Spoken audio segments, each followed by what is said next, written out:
Alright, so this is SSLFamilyDad with Simple Suburban Living, and today we're going to be doing a review on the Generac GP7500E generator. We're going to discuss the good, the bad, and the ugly with this generator.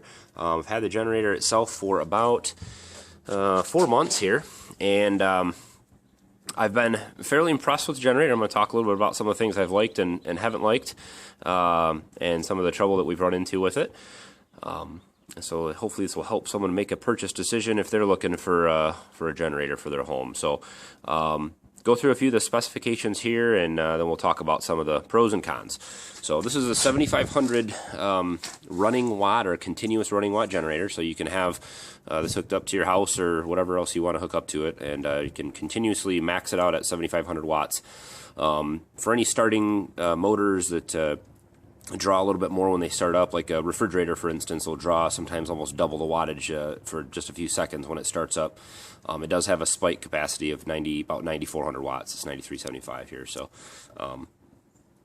the generator itself has a 7.5 gallon fuel tank here on the top, which gives you about 12 hours of runtime at about 50% load, so about 3700, 3750 watts. If you have it about 50% load, you can run it for 12 hours. So easily will make it through the night if you're using it to power your home or something like that, which is what we use it for here.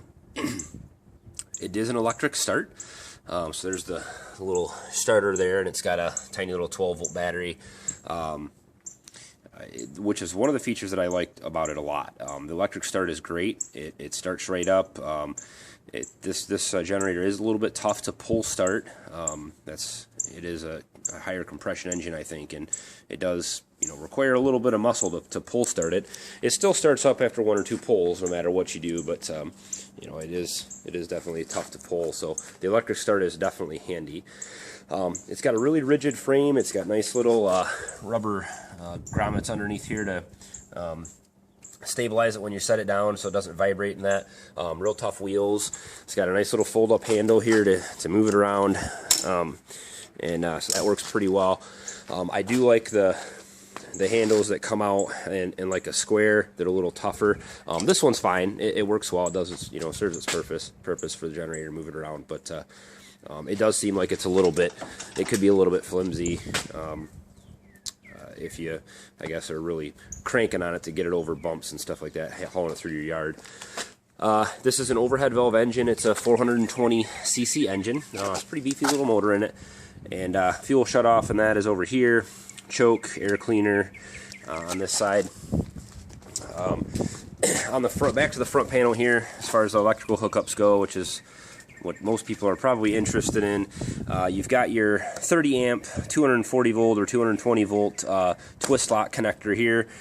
This is what we use to hook up to our home. We've got a transfer switch that I have another video on here actually, which I highly recommend if you're going to be using this for backup power for your home. So this goes in here and actually plugs into our a junction box on the outside of our house. So that's what that is for. And then you've got two 20 amp sets here. So these are 20 amps a piece, 20 amps on this side, 20 amps on this side, and these are your standard 120 volt connections. So this is separated out into 2 legs of the generator here, so whenever you are under load on this, you want to try to split your load between the two. You don't want to plug everything into one side.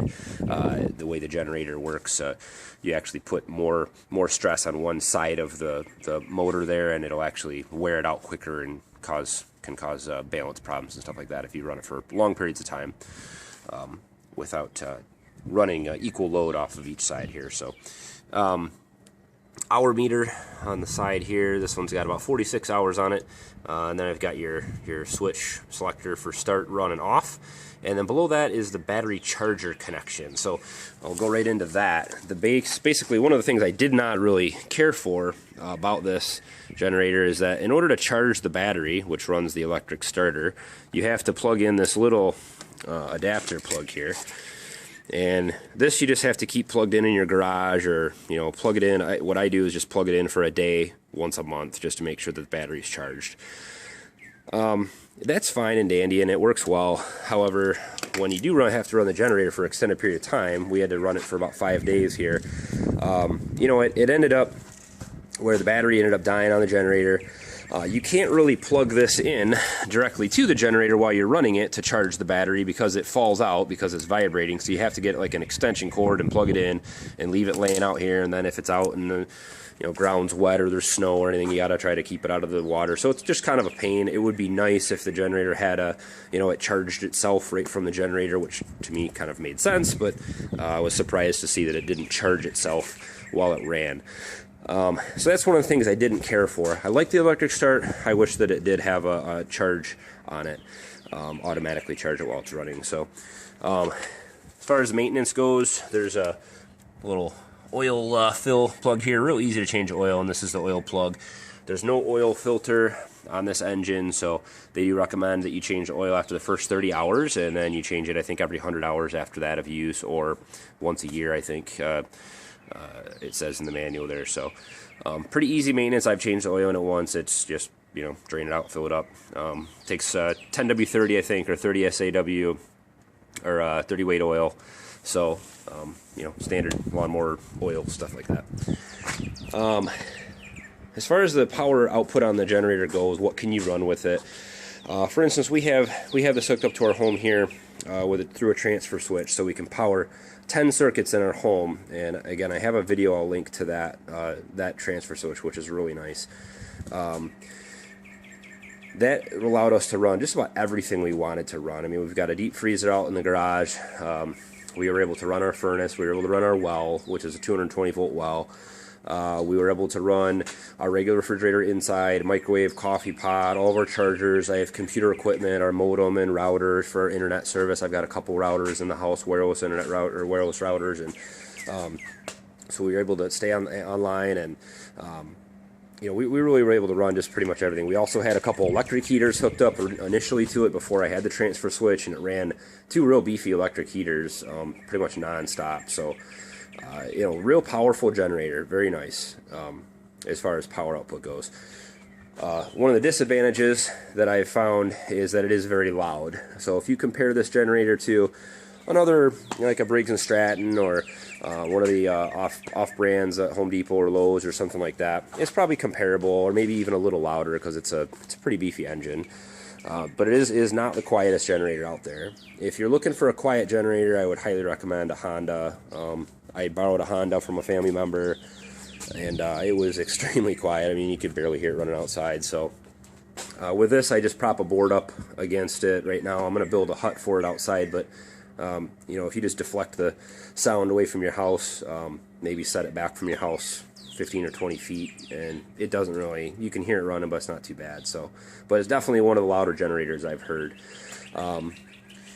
So the only other thing, and I said we're going to talk about the good, the bad, and the ugly, so we've kind of gone through that. The ugly here is I did have a service issue with this generator, which I was very disappointed with. Generac warranty on this device is 2 years. We bought the generator in a storm out, a power outage here, and we ended up having to run it almost consistently for a few days, and about the second day, the air cleaner, it was I guess it was a lifter rod, or one of the overhead valves was bent or broke, or something happened, and it basically kind of started backfiring and blew this air cleaner off, and the spark suppressor inside, and the engine started running really weird, and it was really loud. It was the middle of the night, woke me up, and I went out and shut it off. So that was disappointing. We were without power, and I ended up that's when I had to borrow a generator from someone else after just purchasing this one. So that was definitely a disappointment. I do still believe that Generac is a good brand. I do still recommend this generator as a purchase. I do believe that sometimes equipment gets manufactured. There's mistakes, things happen. The Generac was pretty good as far as I had to take it to a local repair place, and they did honor the warranty and got it repaired for me. Really not happy with the length of time it took, almost 6 weeks. That was just due to paperwork back and forth with Generac. It wasn't the repair facility's fault that I took it to a local place here in town. So disappointing, you know, that happened. I've heard, and I know a lot of other people that own Generac generators have not had any issues with it, so I don't want to, I'm not here to bash Generac as a brand at all by any means. I've ran it for, you know, I've started up quite a few times, ran it for a couple hours here and there since I got it back from repair, and it's been running just fine. So I don't expect to run into any more problems with it, but of course I'll keep you updated if I do. So without further chattering on here, I'll go ahead and just start it up so you can hear how noisy it is, and we'll go ahead and finish. Okay, so moved it a little away from the outside. I apologize if there's a lot of wind here, but I'll go ahead and give this a start so you can see how loud it is. So basically all you do to start it up is just hit run here, and there's a fuel shut off. Obviously you have to make sure that's on, and we're going to choke the engine, and we'll go ahead and give it a start.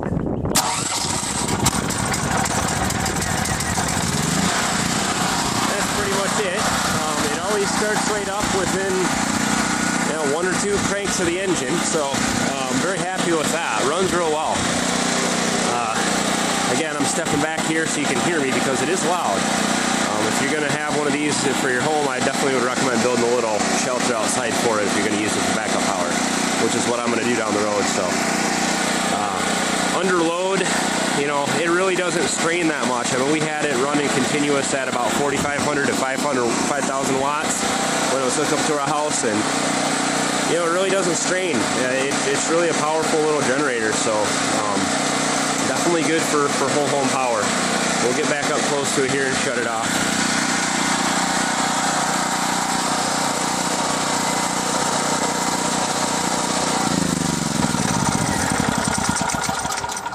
Alright, so only other thing that I would mention with it, and I'll try to step out of the wind here as well. If you're looking at generators and you're comparing different features and things like that, this one was about $1,000 for the generator, which was, I think, a very good value for the amount of watts you're going to get out of it. It's definitely powerful for that amount of money.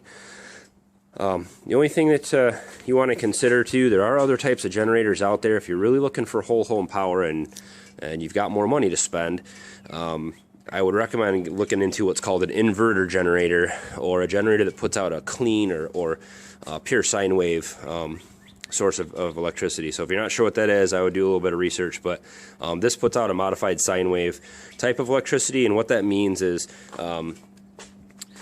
you'll notice, you know, the microwave, for instance, we ran off of it, you know, it just doesn't, the microwave doesn't run quite the same. Everything ran fine. You know, the way I understand it, there's no, you're not going to damage anything unless you know, running all your equipment off of this thing for a year or something. But you know, the well ran fine, the furnace ran fine, all that stuff worked fine. But you will notice that things sound a little different. We tried to run our dryer with it. We have a gas dryer. It's just a 120 volt dryer, and it didn't sound. It would run it, but it just didn't sound very good. So any real large motors like that, you'll notice they don't run quite the same. So good for backup power, not good for continuous, you know, year-round use on a cabin or something. I would look for an inverter generator, which gives a pure sine wave energy output. But so overall, if I had to give this generator a star rating, I'd probably give it a 3 out of 5. I really am happy with the generator. If it weren't for the maintenance issue, or it weren't for the glitch, you know, with the engine, I'm assuming that was just a defect in manufacturing, that you know, I would honestly have put this thing close to probably a 4.5. Sound is the only other thing I would knock it, and maybe that battery charger not being integrated right into the generator. So but overall, I think a 3 out of 5 is sufficient. The generator is going to be great for us for backup power, and I would highly recommend it. Generac as a brand, even though I ran into some trouble with it, I still think it's a good purchase and it's a great price. So with that being said, I think we've covered pretty much everything here. Please like the video if you found it helpful, or let me know if you have any questions. If I missed something or didn't cover something and you're looking to purchase one of these, I'll try to answer anything that I can. Subscribe to the channel if you're interested in any other home improvement projects or aquaponics, or we've got lots of other things coming up here in the summer. So I appreciate you watching, and hopefully this found you well and helped you out some. Thanks for watching, and have a good one.